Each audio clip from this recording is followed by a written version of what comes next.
शुक्लांबरधरं विष्णुं शशिवर्णं चतुर्भुजं प्रसन्नवदनं ध्यायेत् सर्वविघ्नोपशान्तये। व्यासं वसिष्ठनप्तारं शक्तेः पौत्रमकल्मषं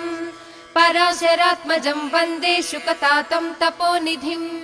व्यासाय विष्णुरूपाय व्यासरूपाय विष्णवे नमो वै ब्रह्मनिधये वासिष्ठाय नमो नमः। अविकाराय शुद्धाय नित्याय परमात्मने सदैकरूपरूपाय विष्णवे सर्वजिष्णवे। यस्य स्मरणमात्रेण जन्म संसारबन्धनात् विमुच्यते नमस्तस्मै विष्णवे प्रभविष्णवे। ॐ नमो विष्णवे प्रभविष्णवे।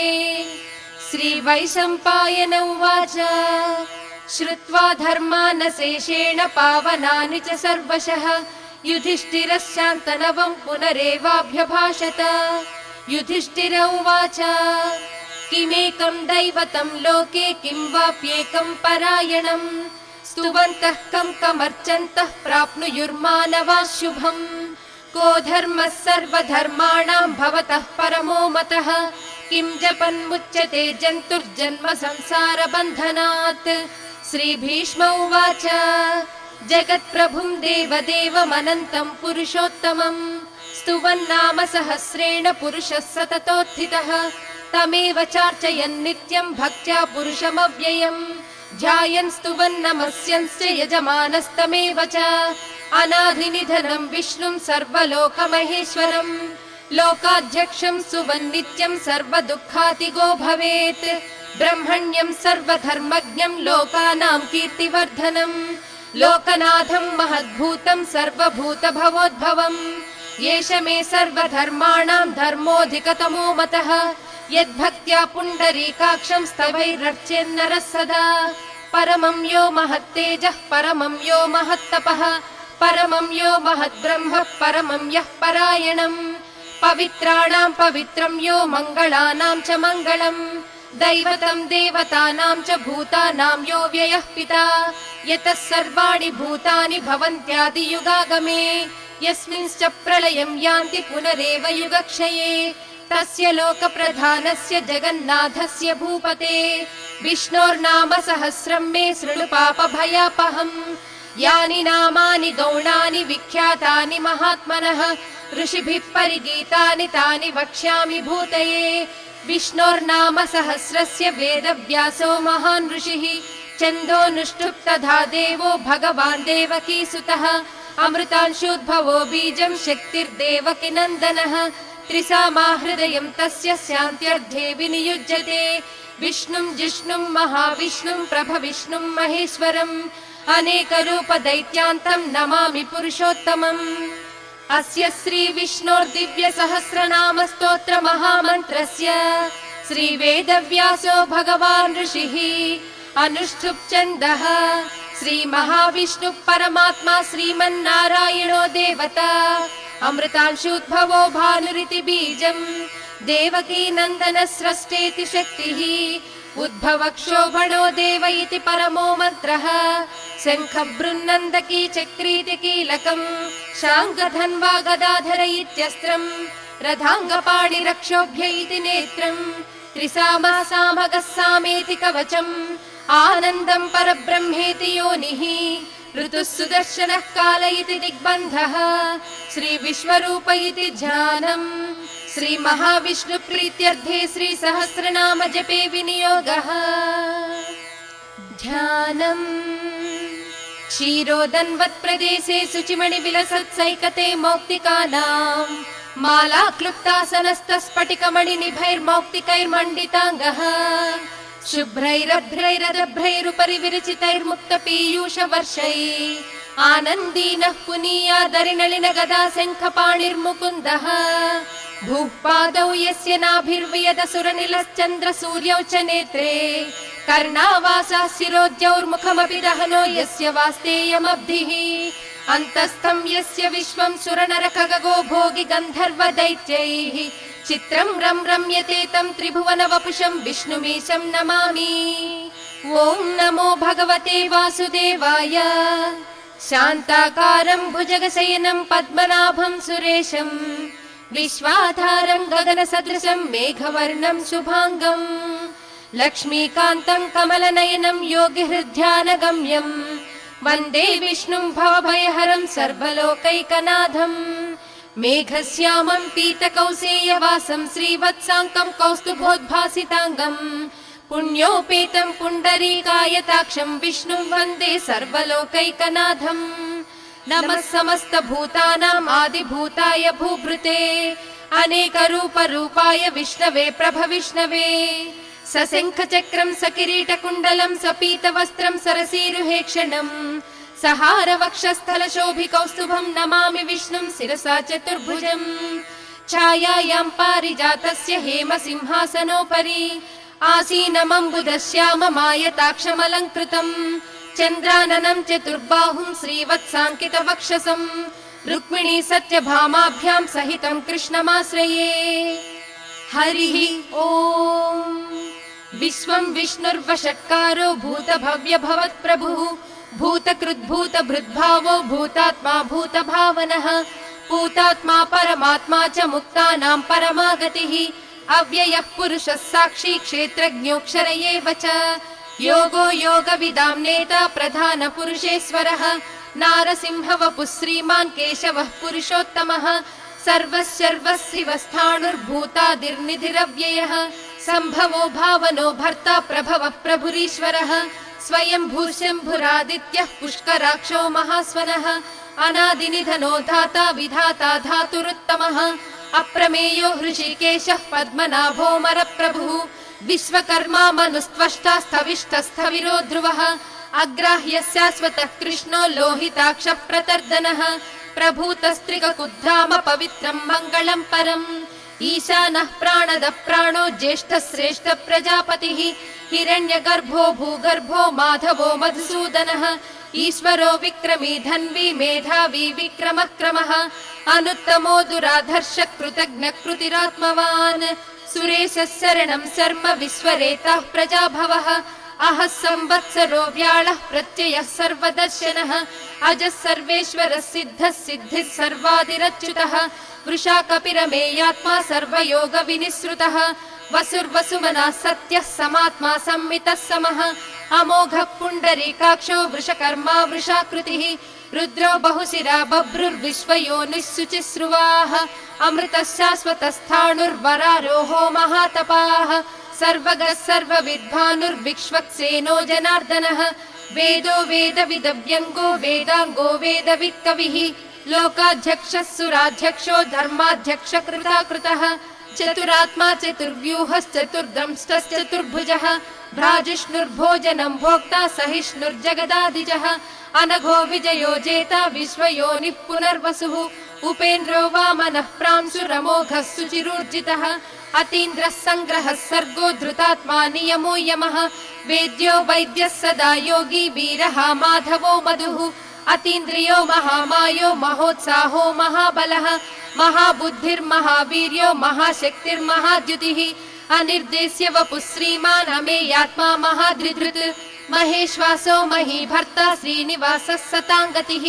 अनिरुद्धः सुरानन्दो गोविन्दो गोविदाम्पतिः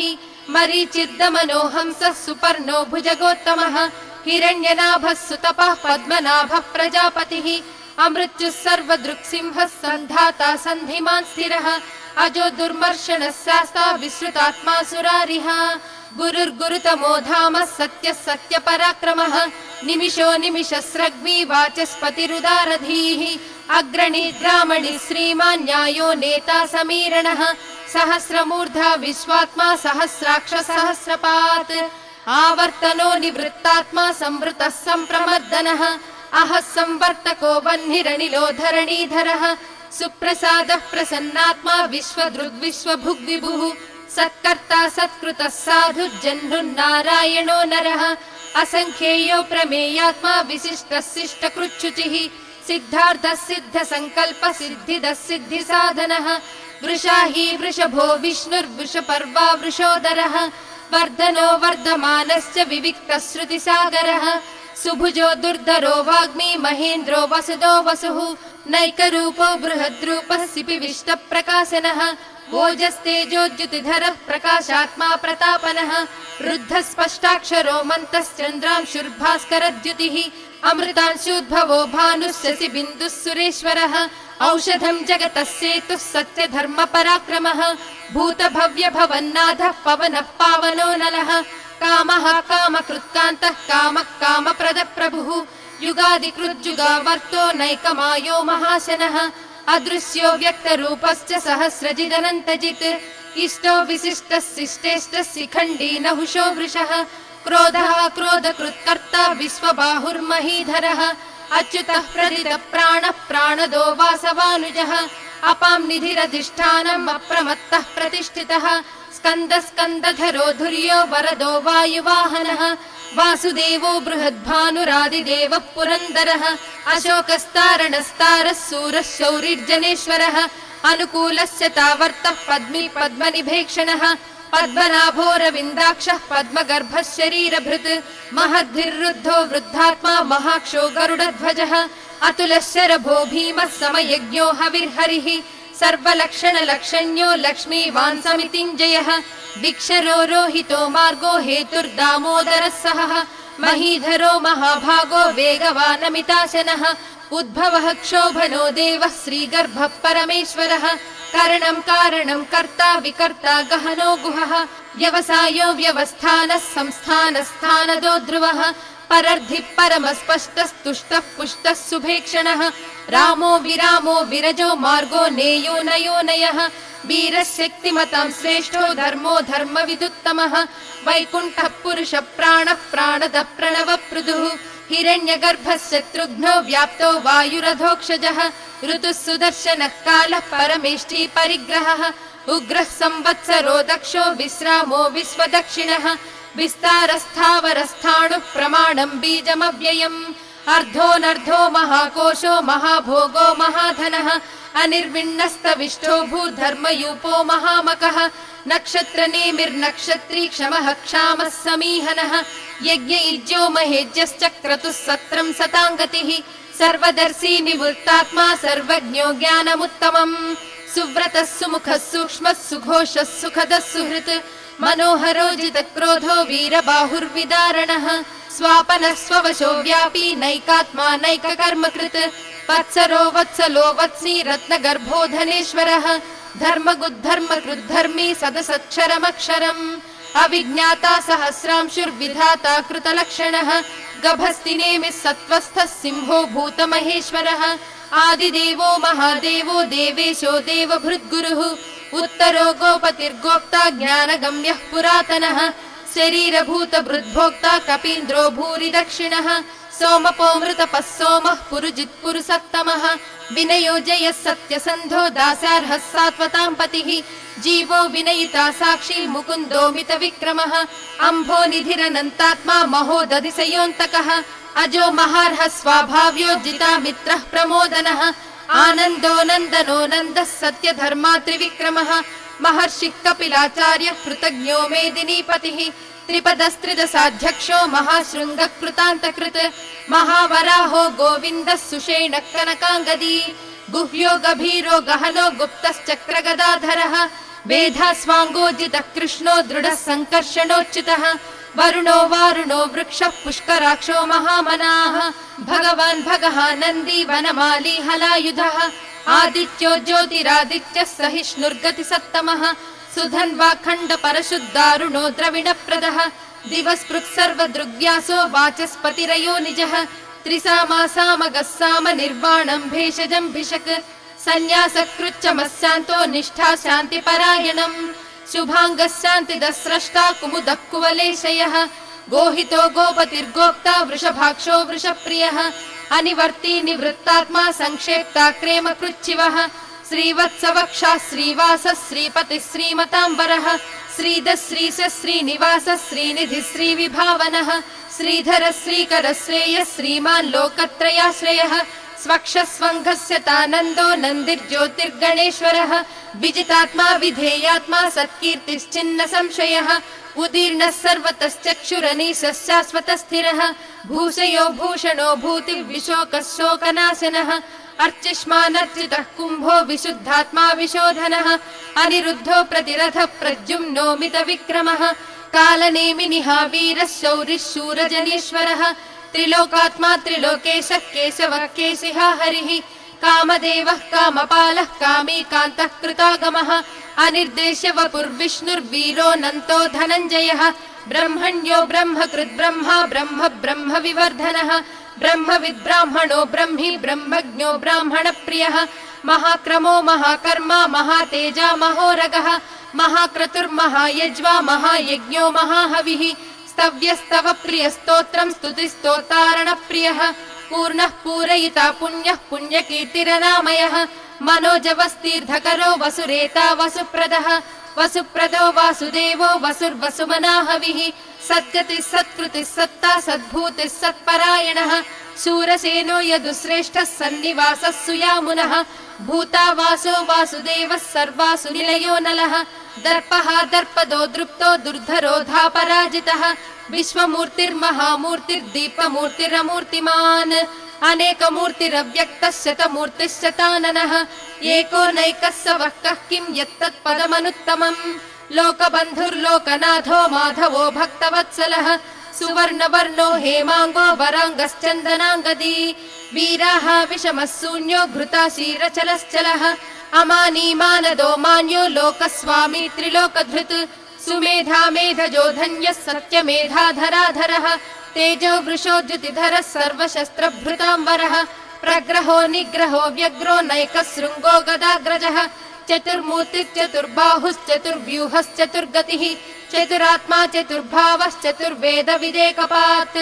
समावर्तो निवृत्तात्मा दुर्जयो दुरतिक्रमः दुर्लभो दुर्गमो दुर्गो दुरावासो दुरारिः शुभाङ्गो लोकसारङ्गः सुतन्तुस्तन्तुवर्धनः इन्द्रकर्मा महाकर्मा कृतकर्मा कृतागमः उद्भवः सुन्दरः सुन्दो रत्ननाभः सुलोचनः अर्को वाजसनिःशृङ्गी जयन्तः सर्वविजयी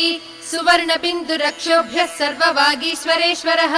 महाह्रदो महागर्तो महाभूतो महानिधिः कुमुदः कुन्दरः कुन्दः पर्जन्यः पावनो निलः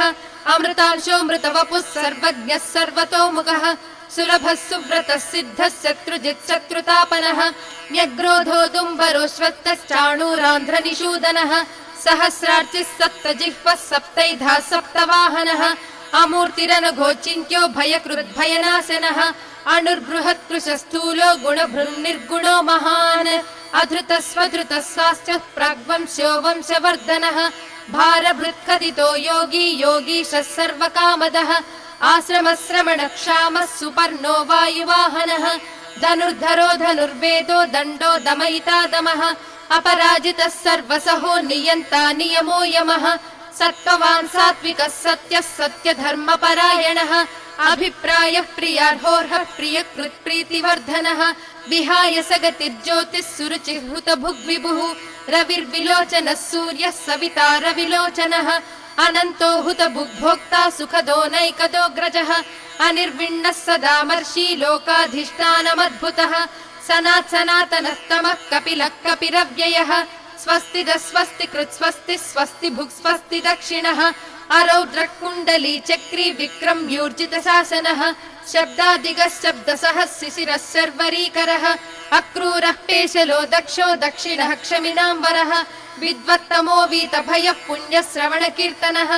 उत्तारणो दुष्कृतिः पुण्यो दुःस्वप्ननाशनः वीरः रक्षणः सन्तो जीवनं पर्यवस्थितः अनन्तरूपोऽनन्तश्रीर्जितमन्युर्भयापहः चतुरस्रो गभीरात्मा विदिशो व्यादिशो दिशः अनादिर्भूर्भुवो लक्ष्मी सुवीरो रुचिराङ्गदः जननो जनजन्माधिर्भीमो भीमपराक्रमः आधारनिलयो धाता पुष्पहास प्रजागरः ऊर्ध्वगः सत्पदाचारः प्राणदः प्रणवप्पणः प्रमाणं प्राणनिलयः प्राणभृत् प्राणजीवनः तत्त्वं तत्त्वविदेकात्मा जन्म मृत्युजरातिगः भूर्भुवः स्वस्तरुस्सारः सविता प्रपितामहः यज्ञो यज्ञपतिर्यज्वा यज्ञाङ्गो यज्ञवाहनः यज्ञभृद्यज्ञकृद्यज्ञी यज्ञभुग्यज्ञसाधनः यज्ञान्तकृद्यज्ञगुह्यमन्नमन्नादयेव च आत्मयोनिः स्वयं जातो वैखानः सामगायनः देवकी नन्दन स्रष्टा क्षिति सप्पापनाशनः शङ्खबृन्नन्दकी चक्री शाङ्खधन्वा गदाधरः रथाङ्गपाणिरक्षोभ्यः सर्वप्रहरणायुधः श्री सर्वप्रहरणायुध ॐ नमः इति वनमाली गदिशाङ्गी शङ्खी चक्री च नन्दकी श्रीमान् नारायणो विष्णुर्वासुदेवोऽभिरक्षतु वनमाली गदिशाङ्गी शङ्खी चक्री च नन्दकी श्रीमान् नारायणो विष्णुर्वासुदेवोऽभिरक्षतु वनमाली गदिशाङ्गी शङ्खी चक्री च नन्दकी श्रीमान् नारायणो विष्णुर्वासुदेवोऽभिरक्षतु इतीदं कीर्तनीयस्य केशवस्य महात्मनः नाम्नां सहस्रं दिव्यानामशेषेण प्रकीर्तितम् य इदं शृणुयान् नित्यं यश्चापि परिकीर्तयेत् नाशुभं प्राप्नुयात् किञ्चित् सोमुत्रेह च मानवः वेदान्तको ब्राह्मणः स्यात् क्षत्रियो विजयी भवेत् वैश्यो धन समृद्धः स्यात् शूद्रः सुखमवाप्नुयात् धर्मार्थी प्राप्नुयात् धर्ममर्धार्थी चार्धमाप्नुयात् कामानवाप्नुयात् कामी प्रजार्थी चाप्नुयात् प्रजाः भक्तिमान् यः सदोत्थाय शुचिः सद्गतमानसः सहस्रं वासुदेवस्य नाम्नामेतत् प्रकीर्तयेत् यशः प्राप्नोति विपुलं याति प्राधान्यमेव च अचलां श्रियमाप्नोति श्रेयः प्राप्नोत्यनुत्तमम् न भयं क्वचिदाप्नोति वीर्यं तेजश्च विन्दति भवत्यरोगो द्युतिमान् बलरूपगुणान्वितः रोगार्तो मुच्यते रोगार्बद्धो मुच्येत बन्धनात् भयान्मुच्येत भीतस्तु मुच्येतापन्न आपदः दुर्गाण्यतितरत्याशु पुरुषः पुरुषोत्तमम् स्तुवन्नाम सहस्रेण नित्यं भक्ति समन्वितः वासुदेवाश्रयो मर्त्यो वासुदेवपरायणः सर्वपाप विशुद्धात्मा याति ब्रह्म सनातनम् न वासुदेव भक्तानाम् अशुभं विद्यते क्वचित् जन्म मृत्यु जरा व्याधि भयं नैवोपजायते इमं स्तवमधीयानः श्रद्धा भक्ति समन्वितः युज्येतात्म सुख क्षान्ति श्रीधृति स्मृति कीर्तिभिः न क्रोधो न च मात्सर्यं न लोभो नाशुभामतिः भवन्ति कृत पुण्यानां भक्तानां पुरुषोत्तमे द्यौस चन्द्रार्क नक्षत्रं खं दिशो भूर्महो दधिः वासुदेवस्य वीर्येण विधृतानि महात्मनः ससुरासुर गन्धर्वं सयक्षोरगराक्षसं जगद्वशे वर्ततेदं कृष्णस्य सचराचरम् इन्द्रियाणि मनो बुद्धिः सत्त्वं तेजो बलं धृतिः वासुदेवात्मकान्याहुः क्षेत्रं क्षेत्रज्ञ एव च सर्वागमानामाचारः प्रथमं परिकल्पितः आचार प्रभवो धर्मो धर्मस्य प्रभुरच्युतः ऋषयः पितरो देवा महाभूतानि धातवः जङ्गमा जङ्गमं चेदं जगन्नारायणोद्भवम् योगो ज्ञानं तथा साङ्ख्यं विद्या शिल्पादिकर्म च वेदः शास्त्राणि विज्ञानम् एतत् सर्वं जनार्दनात् एको विष्णुर्महद्भूतं पृथग्भूतान्यनेकशः त्रीन् लोकान् व्याप्य भूतात्मा भुङ्क्ते विश्वभुगव्ययः इमं स्तवं भगवतो विष्णोर्व्यासेन कीर्तितम् पठेज्जयिच्छेत् पुरुषः श्रेयः प्राप्तुं सुखानि च विश्वेश्वरमजं देवं जगतः प्रभुमव्ययम् भजन्ति ये पुष्कराक्षं न ते यान्ति पराभवम् न ते यान्ति पराभवम् ॐ नमः इति अर्जुन उवाच पद्मपत्र विशालाक्ष पद्मनाभ सुरोत्तम भक्तानामनुरक्तानां त्राता भव जनार्दन श्रीभगवानुवाच यो मां नाम सहस्रेण स्तोतुमिच्छति पाण्डव सोऽहमेकेन श्लोकेन स्तुत एव न संशयः स्तुत एव न संशय ॐ नमः इति व्यास उवाच वासनाद्वासुदेवस्य वासितं भुवनत्रयम् सर्वभूतनिवासोऽसि वासुदेव नमोऽस्तु ते श्रीवासुदेव नमोऽस्तु ते ॐ नमः इति पार्वत्युवाच केनोपायेन लघुना विष्णोर्नाम सहस्रकम् पठ्यते पण्डितैर्नित्यं श्रोतुमिच्छाम्यहं प्रभो ईश्वर उवाच श्रीराम राम रामेति रमे रामे मनोरमे सहस्रनाम तत्तुल्यं राम नाम वरानने श्रीराम राम रामेति रमे रामे मनोरमे सहस्रनाम तत्तुल्यं राम नाम वरानने श्रीराम राम रामेति रमे रामे मनोरमे सहस्रनाम तत्तुल्यं राम नाम वरानने श्रीराम नाम वरानन ॐ नम इति ब्रह्म उवाच नमोऽस्त्वनन्ताय सहस्रमूर्तये सहस्रपादाक्षि शिरोरुबाहवे सहस्रनाम्ने पुरुषाय शाश्वते सहस्रकोटि युगधारिणे नमः श्री सहस्रकोटि युगधारिणे नम ॐ नम इति सञ्जय उवाच यत्र योगीश्वरः कृष्णो यत्र पार्थो धनुर्धरः तत्र श्रीर्विजयो भूतिर्ध्रुवा नीतिर्मतिर्मम श्रीभगवानुवाच अनन्याश्चिन्तयन्तो मां ये जनः पर्युपासते तेषां नित्याभियुक्तानां योगक्षेमं वहाम्यहम् परित्राणाय साधूनां विनाशाय च दुष्कृतां धर्म संस्थापनार्थाय सम्भवामि युगे युगे आर्ता विषण्णाः शिथिलाश्च भीता घोरेषु च व्याधिषु वर्तमानाः संकीर्त्य नारायण शब्दमात्रं विमुक्त दुःखाः सुखिनो भवन्ति कायेन वाचा मनसेन्द्रियैर्वा बुद्ध्यात्मना वा प्रकृते स्वभावात् करोमि यद्यत् सकलं परस्मै नारायणायेति समर्पयामि।